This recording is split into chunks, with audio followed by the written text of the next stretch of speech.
that I like about oysters is that it really is like the closest thing to a free lunch that you can get. They're pretty easy to farm. Put them in the water, you don't have to feed them. They're really economically important because they're pretty cheap and easy to grow. They are good for the environment too.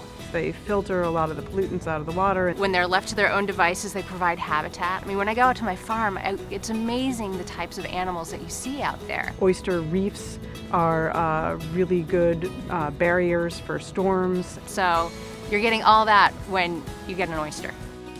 Oysters were extremely abundant when European settlers first came here. It was huge. Oystering was a really big deal here through the 18th and 19th centuries and has really been a big deal all the way through present times. We have a couple of different things. We have the Thomas Oyster House, and it was originally a culling house from the New Haven area. And then eventually we got the building in the 1970s, and it was transported by barge all the way up from New Haven up the Mystic River and restored on shore and then placed where it is today. Some of the different implements that we have on display are oyster tongs. There's also a metal dredge.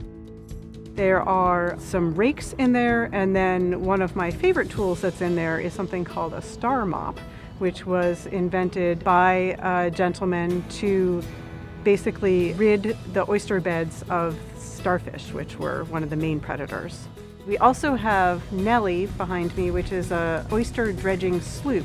So they could tong for oysters off Nellie, which we demonstrate, and folks can come see that and hear a talk about the history of oystering in Long Island Sound, and they can hear about how it was primarily used for dredging for oysters. Oysters are amazing in all kinds of ways.